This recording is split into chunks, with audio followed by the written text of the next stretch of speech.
کے الفاظ، یہ جمعہ کا دن جو ہے عید کا دن ہے، ان ھذا یوم عید، جمعہ کا دن عید کا دن ہے۔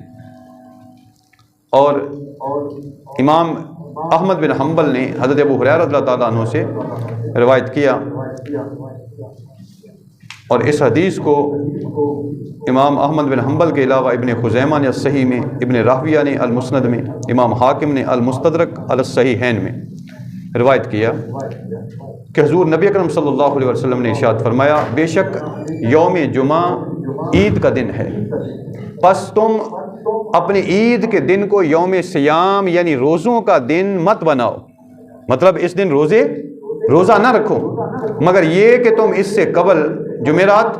یا اس کے بعد یعنی ہفتہ کا دن روزہ رکھو، یعنی اگر جمعرات کا کوئی روزہ رکھتا ہے تو وہ ساتھ ملا کے جمعہ کا روزہ رکھ لے، یا پھر جمعے کے ساتھ ہفتے کے دن کا روزہ رکھے، اکیلا جمعے کے دن کا روزہ رکھنے سے آقا صلی اللہ علیہ وسلم نے منع فرمایا، کیونکہ اسے عید کا دن فرمایا۔ تو اس سے یہ بات ثابت ہوتی ہے کہ جمعہ کا دن آقا صلی اللہ علیہ وسلم نے عید کا دن فرمایا۔ اور ابن حبان نے الصحیح میں روایت کیا،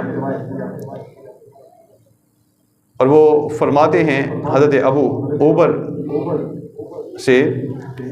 اور وہ روایت کرتے ہیں کہ میں حضرت ابو ہریرہ رضی اللہ تعالیٰ عنہ کے پاس بیٹھا ہوا تھا کہ ایک شخص نے ان کے پاس ذکر آ کر کہا کہ آپ نے لوگوں کو جمعہ کے دن روزہ رکھنے سے منع فرمایا ہے۔ آپ نے فرمایا، یعنی حضرت ابو ہریرہ نے، انہوں نے فرمایا کہ میں نے لوگوں کو جمعہ کے دن روزہ رکھنے سے منع نہیں کیا، روکا نہیں، بلکہ میں نے حضور نبی اکرم صلی اللہ علیہ وسلم کو یہ فرماتے ہوئے سنا، تم جمعہ کے دن روزہ نہ رکھو کیونکہ یہ عید کا دن ہے، سوائے اس کے کہ تم اس کو اور دنوں کے ساتھ ملا کر روزہ رکھو۔ یہاں سوال یہ پیدا ہوتا ہے کہ فضیلت جمعہ کا سبب کیا ہے، اور اسے کس لیے سارے دنوں کا سردار اور یوم عید قرار دیا گیا؟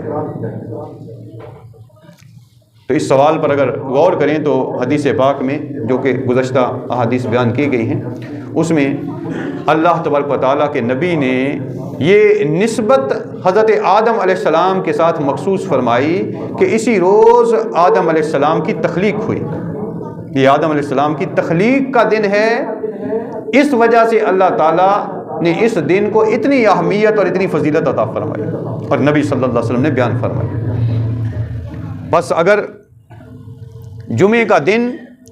حضرت آدم علیہ السلام کی نسبت کی وجہ سے، ان کی تخلیق کی نسبت کی وجہ سے عید کا دن بن سکتا ہے، تو پھر حضور نبی رحمت صلی اللہ علیہ وسلم کی ولادت کا دن عیدوں کی عید کیوں نہیں؟ وہ تو اور بھی بڑھ کر اس بات کا مستحق ہے، اس لیے کہ حضور نبی رحمت صلی اللہ علیہ وسلم تو خود سید الانبیاء والمرسلین ہیں، اور آپ کی فضیلت اور آپ کا رتبہ اور آپ کا درجہ تمام نبیوں سے بڑھ کر ہے۔ تو اگر ایک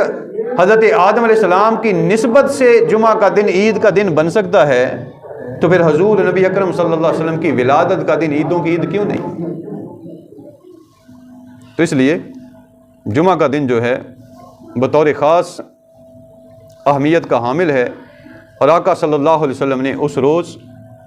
بطور خاص کثرت کے ساتھ درود و سلام پڑھنے کا بھی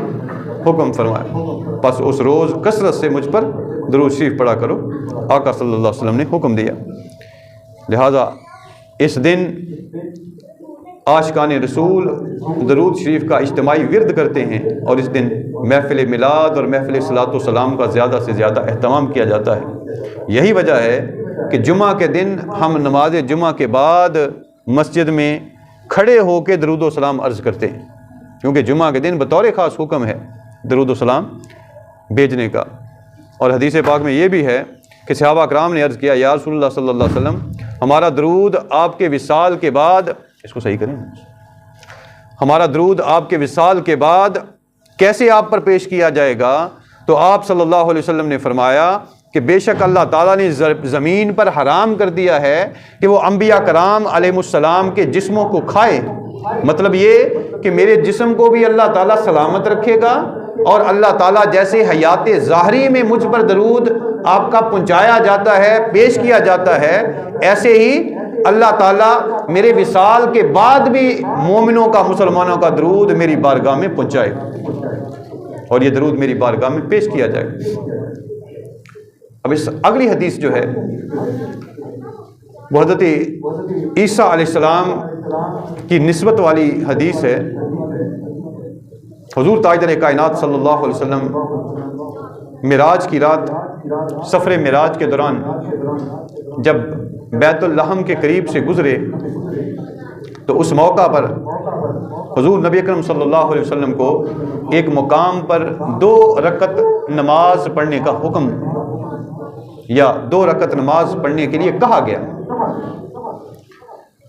اور اس حدیث کو امام نسائی نے السنن میں روایت کیا کتاب الصلاۃ میں، اور امام طبرانی نے روایت کیا، امام بزار نے روایت کیا، امام طبرانی نے الموجب الکبیر میں روایت کیا، امام حیثمی نے، امام عسقلانی نے روایت کیا، یعنی کثیر محدثین نے اس حدیث کو روایت کیا۔ آقا صلی اللہ علیہ وسلم ارشاد فرماتے ہیں کہ معراج کے دوران، اور اس حدیث کو حضرت انس بن مالک اس کے راوی ہیں، آپ نے فرمایا کہ جبرائیل نے بیت اللحم کے مقام پر مجھ سے کہا کہ آپ براق سے اتریے اور نماز پڑھیے۔ میں نے اتر کر نماز ادا کی، بس اس نے کہا، یعنی جبرائیل علیہ السلام نے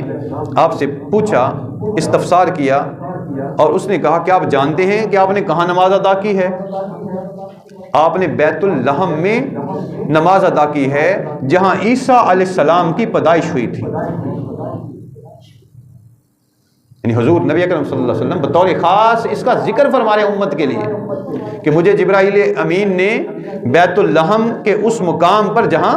حضرت عیسیٰ علیہ السلام کی ولادت ہوئی تھی، پیدائش ہوئی تھی، نماز پڑھنے کے لیے اور رکنے کے لیے کہا تھا، رک کر براق سے اتر کر نماز پڑھنے کے لیے کہا تھا۔ تو اس حدیث مبارکہ سے یہ معلوم ہوا کہ اگر کسی چیز کی نسبت حضرت عیسیٰ علیہ السلام کے ساتھ ہے، ان کی ولادت کے ساتھ ہے، تو اللہ تعالیٰ نے اس مقام ولادت کو شرف بخشنے کے لیے اور اس کی فضیلت میں اور زیادہ اضافہ کرنے کے لیے اپنے محبوب صلی اللہ علیہ وسلم کو وہاں نماز پڑھنے کے لیے کہا،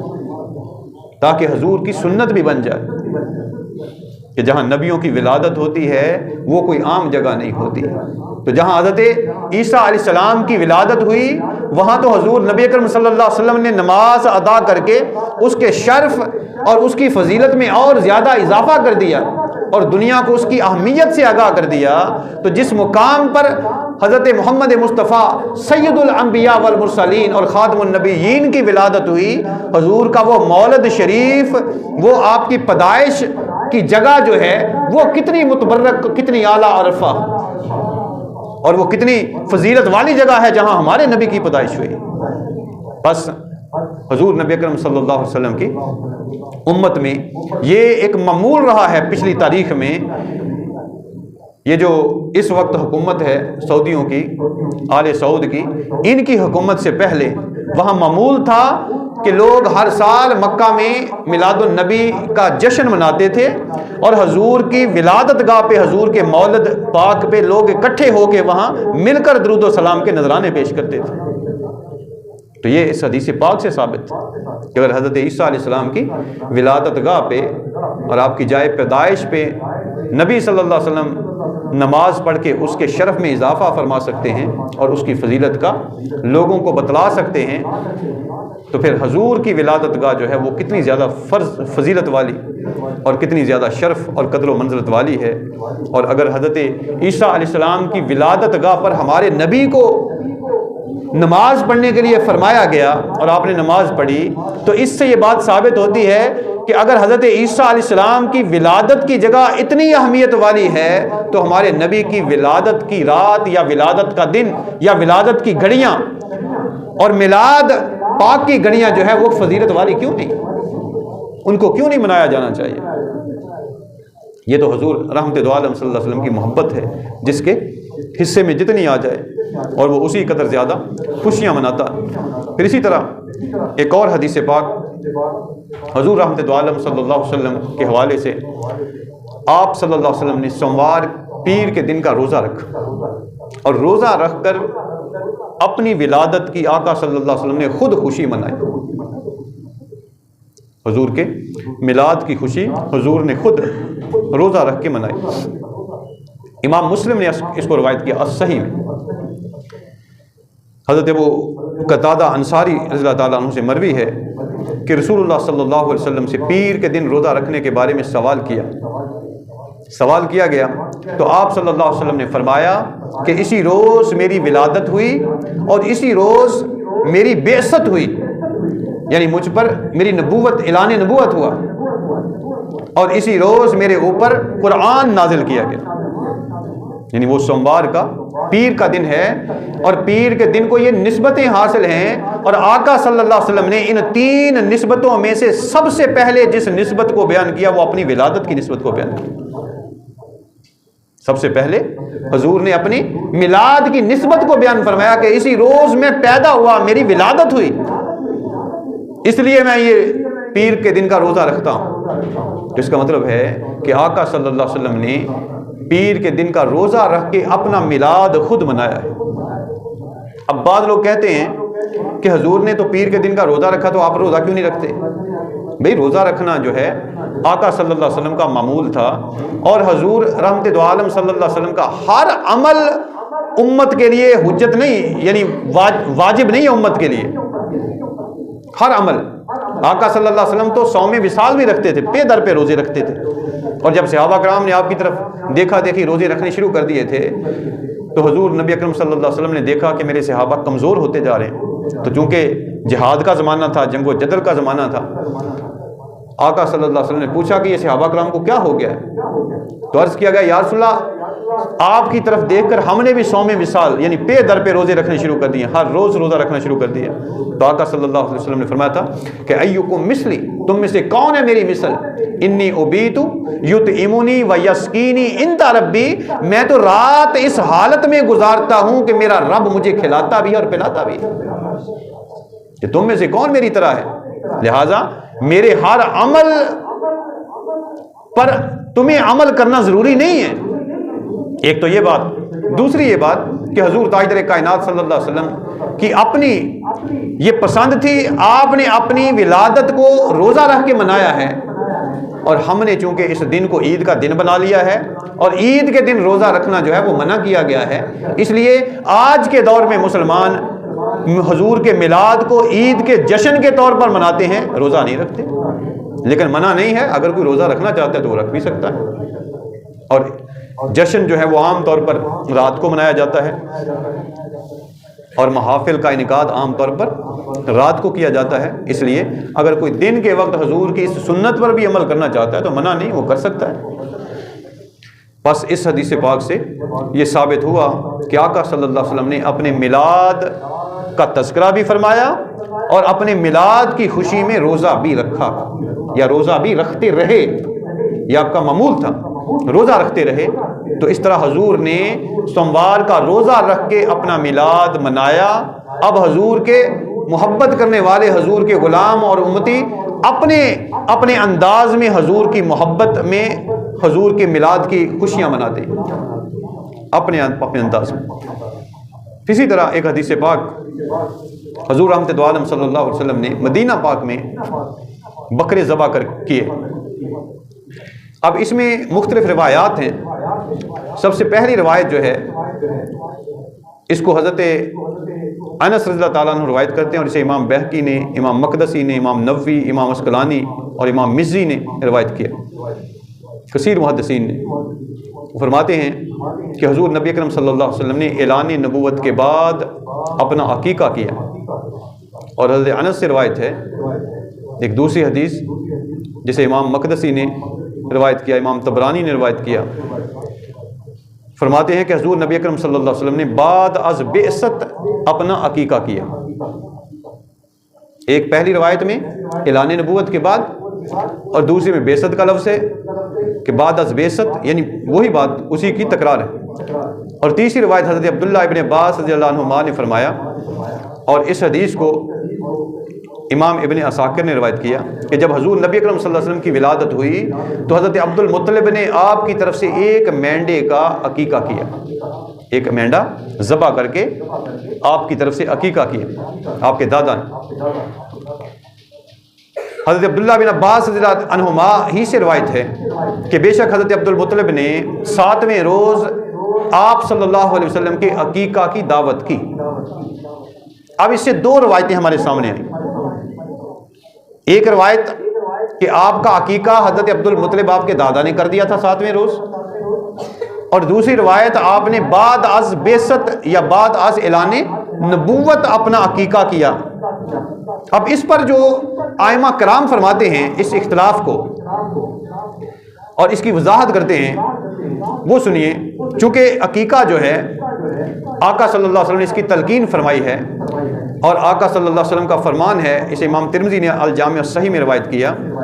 کہ بچہ اپنے عقیقہ کے باعث گروی ہوتا ہے،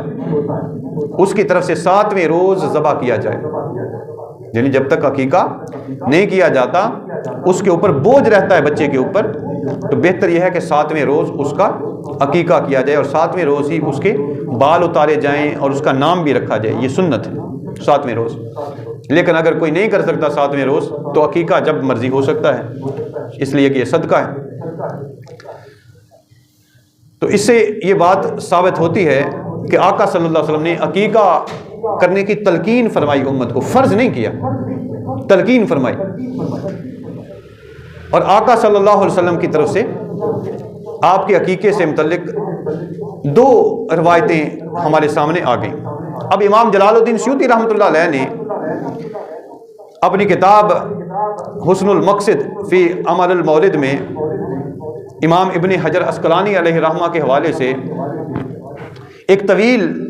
اس پر بحث کی ہے، جس میں وہ فرماتے ہیں کہ یوم میلاد النبی منانے کے حوالہ سے ایک اور دلیل مجھ پر ظاہر ہوئی ہے، جسے امام بہقی نے حضرت انس سے نقل کیا ہے کہ حضور نبی کریم صلی اللہ علیہ وسلم نے اعلان نبوت کے بعد خود اپنا عقیقہ کیا،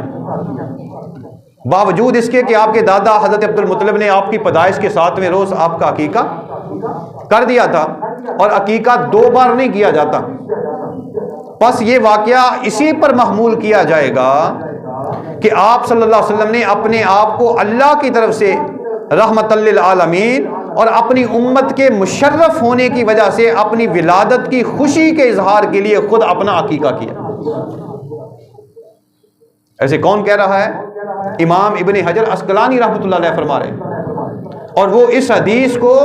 حضور کے میلاد منانے کے لیے ایک دلیل کے طور پر بیان کر رہے ہیں، کہہ رہے ہیں مجھ پر یہ دلیل ظاہر ہوئی ہے آقا صلی اللہ علیہ وسلم کا میلاد منانے کے حوالے سے۔ اس سے آپ ثابت سمجھ سکتے ہیں کہ آقا صلی اللہ علیہ وسلم کے عقیقہ کرنے کے عمل کو، یعنی دوبارہ جب آپ نے اپنی طرف سے مینڈے ذبح کیے، جانور ذبح کیے، تو ائمہ کرام کے نزدیک وہ مینڈے ذبح کرنا عقیقہ نہیں تھا، کیونکہ عقیقہ تو آپ کے دادا نے کر دیا تھا، وہ آپ نے اپنی ولادت کی خوشی کے حوالے سے ذبح کیے، جانور ذبح کیے، یعنی اپنی ولادت منائی، میلاد منایا حضور نے۔ اس لیے وہ فرماتے ہیں کہ اس طرح ہمارے لیے مستحب ہے کہ ہم بھی حضور نبی اکرم صلی اللہ علیہ وسلم کے ولادت پر، آپ کی ولادت پر خوشی کا اہتمام کریں اور کھانا کھلائیں اور دیگر عبادات بجا لائیں اور خوشی کا اظہار کریں۔ یہ امام ابن حجر عسقلانی علیہ رحمہ فرماتے ہیں، اور امام جلال الدین سیوطی خود یہ سوال اٹھاتے ہیں کہ کیا وہ حقیقتاً ایک ہی عقیقہ تھا؟ اور پھر خود ہی اس کا جواب دیتے ہوئے کہتے ہیں کہ دراصل وہ عقیقہ نہیں تھا، وہ عقیقہ نہیں تھا، بلکہ وہ عقہ عن نفسی کے الفاظ جو ولادت کی خوشی میں شکرانے کے طور پر جانور کی قربانی دینے سے عبارت ہے، اور تکنیکی اعتبار سے عقیقہ کے آئینہ دار ہیں، تاہم وہ معروف معنوں میں روایتی طور پر عقیقہ نہیں تھا، کیونکہ آپ کا عقیقہ آپ کے دادا حضرت عبد المطلب آپ کی ولادت کے 1 ہفتہ بعد ہی کر چکے تھے۔ اور پھر امام جلال الدین سیوطی رحمۃ اللہ علیہ اپنا شرعی موقف بیان کرتے ہوئے کہتے ہیں کہ عقیقہ زندگی میں صرف 1 بار ہوتا ہے، اسے دہرایا نہیں جاتا۔ اور اگر کوئی کہے کہ ٹھیک ہے آپ کا عقیقہ آپ کے دادا عبد المطلب کر چکے تھے، لیکن عقیقہ کی یہ رسم جو ہے وہ چونکہ دور جاہلیت میں ہوئی تھی، اس وجہ سے آپ نے اس کو دوبارہ کیا، تو یہ موقف درست نہیں ہے، اس لیے کہ حضور نبی اکرم صلی اللہ علیہ وسلم کا نکاح بھی تو پھر اعلان نبوت سے پہلے ہوا تھا۔ اور وہ حضرت ابو طالب نے کیا تھا. اس کو اگر وہ عقیقہ آپ نے دہرایا تو پھر نکاح جو ہے وہ تو بدرجہ اولا دہرائے جانے کے قابل تھا. جبکہ کوئی ایسی دلیل نہیں ملتی، کوئی ایسی روایت نہیں ملتی کہ حضور نبی اکرم صلی اللہ علیہ وسلم نے اعلان نبوت کے بعد اپنا نکاح دوبارہ دہرایا، تجدید نکاح کی. تو اس کا مطلب یہ ہے کہ جس طرح حضور نے اپنے نکاح کی تجدید نہیں کی اور اس پہلے والے نکاح کو قائم رکھا گیا، اسی طرح پہلا جو عقیقہ تھا اسے بطور عقیقہ قائم رکھا جائے گا. اور جو بعد والے آپ نے جانور ذبح کیے وہ جانور آپ کی ولادت کی خوشی کے طور پر ذبح کیے گئے، اس معنی میں اس کو لیا جائے گا. یہ ائمہ کرام کا موقف ہے. تو اس سے یہ بات ثابت ہوتی ہے کہ حضور نبی اکرم صلی اللہ علیہ وسلم کی ولادت کی خوشی میں جانور ذبح کرنا، کھانا کھلانا اور عبادات بجا لانا یہ آقا صلی اللہ علیہ وسلم کی سنت ہے. اور پھر ایک حدیث پاک جو آج کی گفتگو کے حوالے سے آخری حدیث ہے، اس کو پہلے ہم کسی گفتگو میں بیان کر چکے ہیں اور یہ امام بخاری نے اسے الصحیح میں روایت کی ہے. چونکہ یہ مشہور روایت ہے،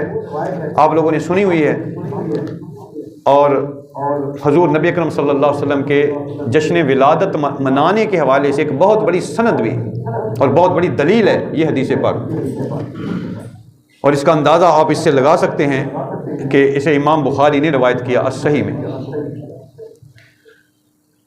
حضور تاجدار کائنات صلی اللہ علیہ وسلم جب پیدا ہوئے، آپ کی ولادت ہوئی، تو اس وقت چونکہ ابو لہب جو ہے وہ رشتے میں آپ کا چچا لگتا تھا، تو بھتیجے کے پیدا ہونے پر خوشی تو ہوتی ہے چچا کو، کیونکہ اس وقت تک تو اسے معلوم نہیں تھا کہ اس کے ساتھ کل کو کیا ہونا ہے. یار اس بچے نے بڑے ہو کے اعلان نبوت کرنا ہے اور اس نے دشمن بننا ہے، یہ اس کو معلوم نہیں تھا. تو اس لیے جب آقا صلی اللہ علیہ وسلم کی ولادت ہوئی تو اس کی ایک لونڈی تھی جس کا نام سویبہ تھا. تو اس کی لونڈی نے اس کو آ کر خوشخبری سنائی کہ تمہارے ہاں بھتیجا پیدا ہوا ہے، لہٰذا تمہیں مبارک. اب اس نے اس خوشی میں کہ اس نے مجھے خوشی کی خبر سنائی ہے، اپنی ان دو انگلیوں سے، شہادت والی انگلی اور اس کے ساتھ درمیانی انگلی، دونوں کو ملا کے ابو لہب نے اشارہ کیا اور کہا کہ تو آزاد ہے. تو نے مجھے اچھی خبر سنائی، ولادت کی خبر، بھتیجے کی پیدائش کی خبر سنائی، لہذا تو آزاد ہے. آزاد کر دیا لونڈی کو. اب اس کو امام بخاری نے روایت کیا کہ جب اس نے آزاد کر دیا اور پھر اس کے بعد وقت گزرتا رہا اور اس کی وفات ہوئی، حالانکہ اس کی مذمت میں قرآن کی ایک پوری سورۃ اللہب اللہ تعالیٰ نے نازل فرمائی. اس کے کفر میں کسی کو شک نہیں، کسی کو تردد نہیں ہو سکتا، اس لیے کہ اس کے کفر پر دلیل قرآن کی موجود ہے. تبت یادا ابی لہب وتب ما اغنی عنہ مالہ وما کسب سیصلی نارا ذات لہب وامرأتہ حمالۃ الحطب فی جیدہا حبل من مسد. تو یہ پوری صورت چونکہ اس کی مذمت میں اتری تو اس کے کفر صریح میں کسی کو شک نہیں ہو سکتا ابو لہب کے. اس کے باوجود صحیح بخاری کی یہ حدیث جو ہے اس میں ہے کہ جب وہ مر گیا اور اس کو مرنے کے بعد اس کو کسی نے خواب میں دیکھا، اور ایک حدیث پاک میں حضرت عباس بن عبد المطلب جو حضور کے چچا ہیں انہوں نے خواب میں دیکھا. اور اس حدیث کو جو یہ واقعہ ہے حضرت زینب بنت ابی سلمہ نے اس کو روایت کیا، اور محدثین کی کثیر تعداد نے واقعہ میلاد کے تناظر میں اس حدیث کو بیان کیا. اور جب وہ خواب میں ملا حضرت عباس رضی اللہ تعالیٰ عنہ کو، تو انہوں نے پوچھا کہ بتا تیرا کیا حال ہے، تیرے ساتھ کیا معاملہ پیش آیا مرنے کے بعد. تو اس نے کہا ابو لہب نے کہ میں بہت سخت عذاب میں ہوں، اس سے کبھی چھٹکارا نہیں ملتا. ہاں مجھے اس انگلی سے قدرے سراب کیا جاتا ہے، یعنی بعض جگہوں پر 2 انگلیوں کا ذکر ہے، بعض میں ایک روایت اس کا ذکر ہے کہ مجھے اس انگلی سے جس سے میں نے محمد صلی اللہ علیہ وسلم کی ولادت کی خوشی میں سویبہ کو آزاد کر دیا تھا، سیراب کیا جاتا ہے، یعنی مجھے پلایا جاتا، پانی پلایا جاتا ہے، مشروب پلایا جاتا ہے۔ تو اس پر بڑے بڑے ائمہ جو ہیں ان کی شروحات ہیں، شرح ہیں۔ حافظ ابن حجر اسقلانی علیہ رحمہ اس پوری حدیث کو بیان کرنے کے بعد آپ فرماتے ہیں کہ امام احمد کے ایک قول اور مالکی اور حنفاء حنفی فقہا کے مطابق حدیث مرسل مطلقاً مقبول ہوتی ہے، چونکہ یہ حدیث مرسل ہے۔ اور امام شافعی یہ کہتے ہیں کہ اگر کسی اور سند، خواہ وہ سند متصل ہو یا مرسل، سے مرسل روایت کی تائید ہو جائے تو وہ مقبول ہے، ورنہ نہیں۔ اب اس پر تبصرہ کرتے ہوئے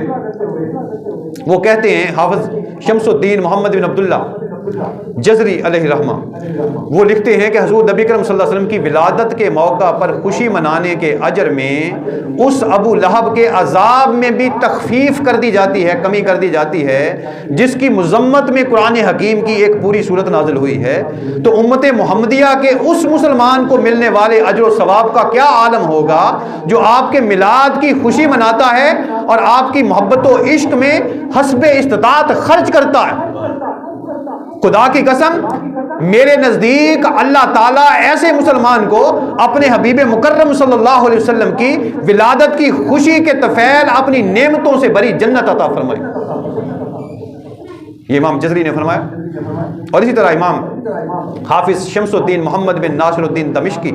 فرماتے ہیں کہ یہ بات پایا ثبوت کو پہنچ چکی ہے کہ میلاد النبی کی خوشی میں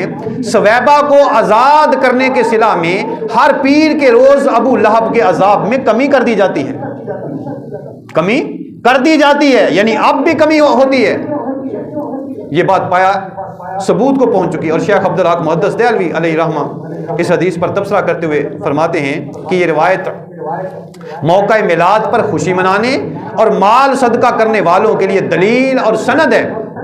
ابو لہب جس کی مذمت میں ایک مکمل سورت قرآنی نازل ہوئی، جب وہ اس ولادت کی خوشی میں اپنی لونڈی آزاد کر کے عذاب میں تخفیف حاصل کر لیتا ہے،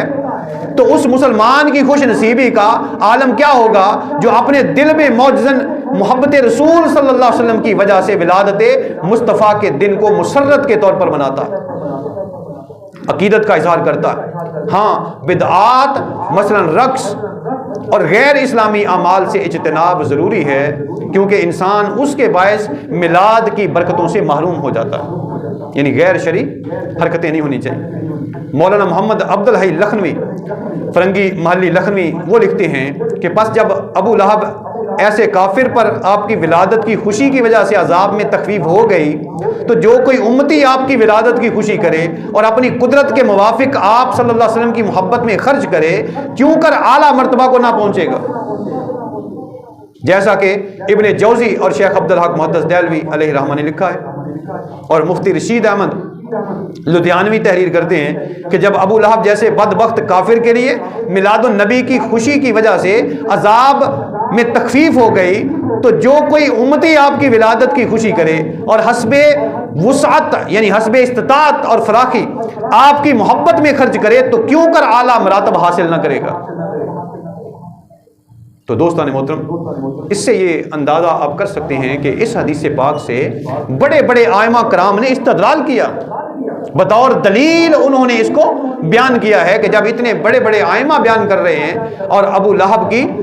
سے متعلق اس حدیث کو بنیاد بنا کر وہ میلاد مصطفیٰ صلی اللہ علیہ وسلم کے